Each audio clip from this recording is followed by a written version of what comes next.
Connor Petrey. I'm with Cinefied.com.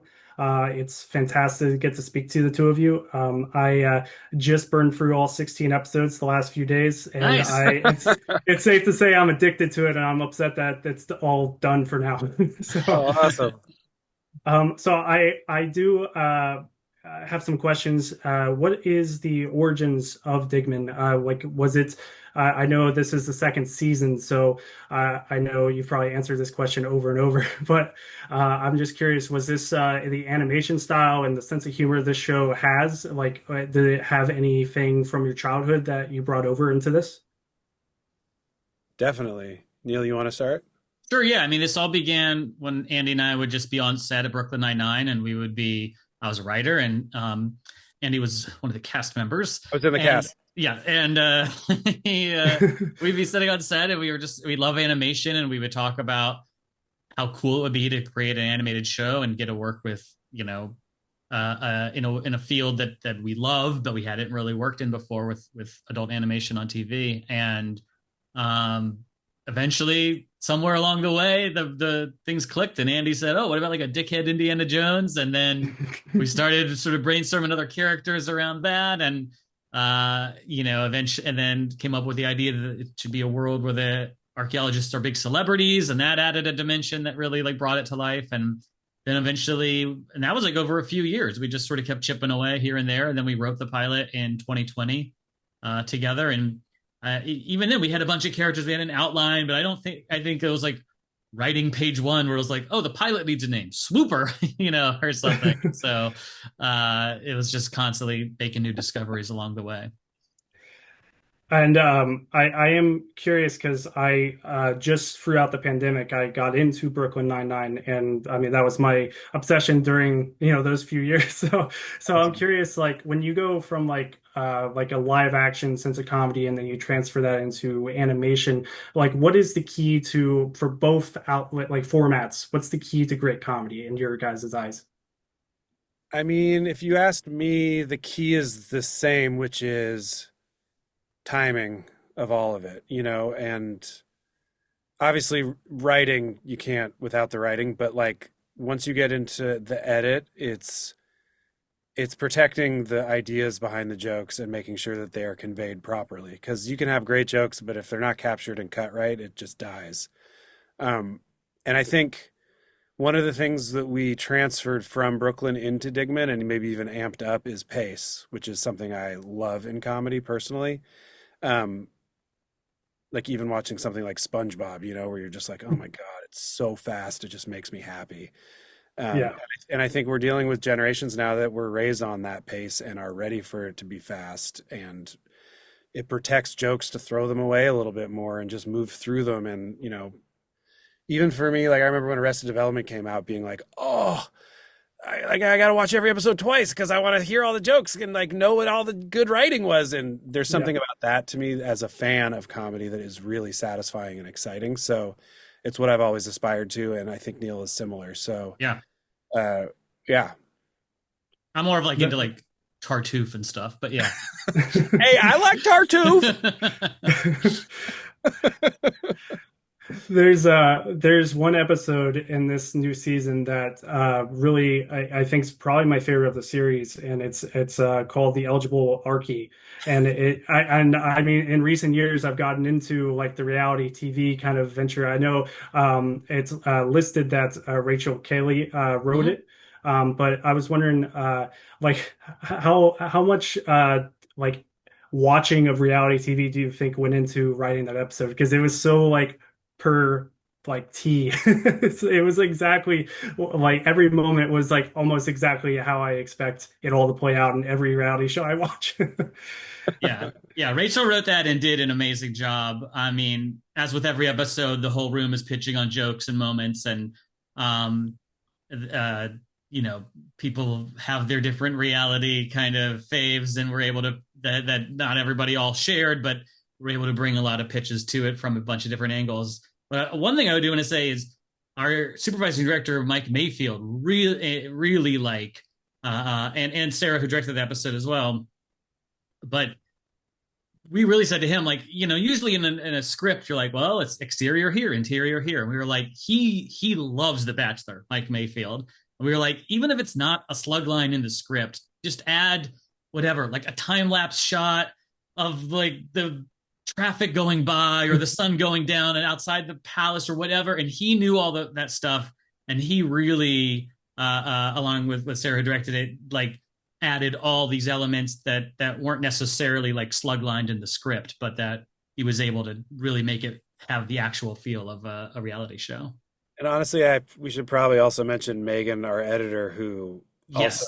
chose a lot of the music cues and the pacing of it. And Oh there's yeah. something just so drippy and specific about that genre. That song she pulled that we used throughout is just like a song that a reality show might Yes. actually No, use. it's perfect. She, It's like straight out of a real the yeah. Yes. theme Oh, song. you Yeah. know you're the one hope. It's like, oh, yeah, that's how they are. But I mean, just going into the timing thing, that's one of the things I love so much about this is just how it's so like observational humor in this. Like it's always like something that's like almost on screen is basically brought up in the comedy. Like I think one of my favorite jokes is in the eligible Archie, which is the where he's like, "There's got to be a new batch." He's like, "The Gremlins had a new batch," and that joke. That joke just took me out. Like I love that so much. Yeah. Grandma's got a new I bike. was I was excited about that joke, and then when Andy recorded it, it is so whiny. That makes me laugh every time. Yeah, It's insane. obviously, anytime anyone can bring up the second Gremlins movie, we're all for it. Yeah, Yeah. Tim Meadows too. Like his whatever his responses, they're like, "What the fuck does that have to do with anything?" It just makes me laugh. You've seen the um, Gremlins 2 writers' room Key and Peele sketch, right?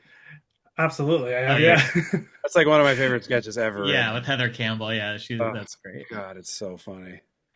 That's that sketch alone. Because prior to that, I was always dismissive about watching Gremlins 2, and then that was what sparked me into watching it. So I mean, Yeah. it's just Have you ever yeah. read about Gremlins 2 and how the whole thing is like a reaction to it's so fucking awesome and funny. Yeah, I have not, but I'll have to deep dive Okay, into yeah, it. it's worth it. Joe Dante is a genius. yes, he's the greatest. I love that guy. So I was originally, when I was planning out what I was going to ask, I was going to ask about Fleety, Rip's sidekick slash pet, and then you kind of dive into his backstory a little bit in the last episode, which I was like, well, I guess I'm going to scrap that question, but but I am curious about like what sparked that character's creation. He kind of reminded me of like Nibbler from like Futurama. Oh yeah, we like that. I remember that was just one of the characters we came up with as we were brainstorming before we even had a plot for the pilot, and we just had a whole list of characters, and some of them never made the cut, and one was just a fast Loris, and there were kind of a bunch of different little like we had like a mummy sidekick maybe that he had accidentally brought to life that stuck with him that we All wound up right. not using, but Well, hey, we might still use it. yeah, I was gonna say, could be in season three. But the yeah, that was just somewhere along the way. We just liked this, and we thought it would also give the animators something fun to do, and that's also been really fun too. Is frequently we don't write in the script what Fleety's doing in a scene, and so it's the animators and the board artists really getting to kind of come up with what his business is in a scene, and they always really come up with funny stuff that surprises us and makes us laugh. Although we write in every time he snorts amphetamine. Yes, that's true. Yeah, there's no Yeah, arbitrary ones. that was one of my questions before the backstory because I was like, well, why is he giving him so much drugs? So I'm like, oh, trauma. Yeah, So now we know. We had an idea to do an entire episode about that backstory, and then Neil, I think, very smartly was like, "How about if it's just like a quick little poppy?" it could have been like bring up Futurama again. It could have been something sad like the dog story in Futurama. So Yeah. it could have had some heart. But I like the way that you guys handled it and it definitely answered that question. But another thing I love about this show, and it's so fun to burn through them, is that there's so many cool guest stars throughout the whole run. And I am curious about in one of the later or middle episodes, which has Kate Winslet. And I was curious because Andy, you worked with her on Lee, so I was wondering like how was it to reunite in this capacity?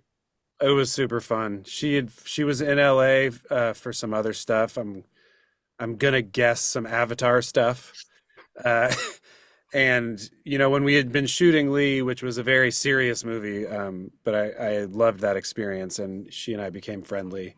Um, she would always jokingly be like, "I'm funny. I could do comedy." I'm like, "Yeah, I know. You're hilarious." Like, she's like, "Put me in something funny, sandbags." And I'd be like, "Well, I got this animated show. You want to do a voice?" And she was like, "Yes, I'm there. I'll do it." And I was like, "You're so full of shit." But then we started season two, and I texted her, and she was like, "Done. I'm there." And I was like, "Holy, you're the greatest." So she was in town, and we had written a whole part for her, and she showed up, and she was a dream, and she is incredibly funny, and obviously one of the best actors to ever live. So it was a dream to have her. Yeah, her role, it's definitely ended in a different direction than I thought it was going to. So, I think that's safe to say. so Rip, throughout the run, he doesn't exactly have or directly have a catchphrase, and I kind of wanted to pull in kind of like a Connor for real type card and be Sure, like, yeah. what would be his? I know he says whip. I Heel love the whip, way he yeah. says. Yeah, I well, yeah. love that. But whatever catchphrase would you use for that character? I'm just curious. I mean, he said he doesn't he has a lot of isms. Mhm. Yeah. Definitely says many moons a lot. So, Yeah. Many something mirthful in there. moons. Yeah. Yeah. I think we even snuck in a many Milky Moons this season. Yeah, I think that's right. Yeah. Uh, Hia Hui up, obviously. Rum chata, neat. That's one of his. Yep, that's That's a good one. Yeah. that's his martini shaken, not Yeah. We stirred. really need the rum chata people to Well, acknowledge us. there's that quote in this season, or I apologize, it might have been the first season where he's like, I'm missing the 10 for the 10 for one Ram Chata. Oh yeah. Oh yeah, I was Daiquiri just like, how is Dan's. that profitable? Daiquiri Dan's, that's his spot.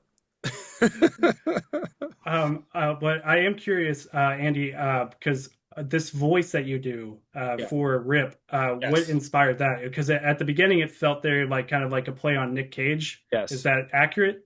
Accurate. And then from that, in the beginning, I was like, I missed doing Nick Cage at SNL. It was one of my favorite things to do there. Not only because I love Nick Cage so much, but also because it sort of became its own character. And I loved writing jokes specifically for that voice and that sort of tone. And so that was a reason that we started talking about this idea was like, what if we created sort of a new character using that as a jumping off point? Uh, and Neil and I talk about this all the time of how even though the voice bears resemblance to the impression, the character himself has turned into its own thing and has Yeah. its own sort of moves and isms now that make me really happy. And your character Rip, he also raises his voice quite a lot, and I'm just wondering because it kind of like it kind of hurts my throat like listening to it. Does that hurt your voice like in the recording? There are definitely days where yeah, my throat is sore after Digman sessions. I got to make sure to not like eat too much gluten going in or be hungover or anything. And I'll leave it with this. Every episode throughout this whole 16 episodes is such a wild experience. And what I love is that every episode, I mean, you got him going on an adventure and they're all interconnected. But I'm just wondering, like, how, when you're planning out the episodes and especially like going into beyond season two, like, how do you plan ahead? Like, because like, there's so much fun here. Like, there's the B movie type like creature feature that occurs in this season. You got the Bachelorette style. Like you got so much variety here. Like how does that like all get compiled into such like a fun experience? I mean, we really just pitch on a bunch of different like genres we want to explore and artifacts and stuff. And yeah, we just kind of come up with a bunch of stuff.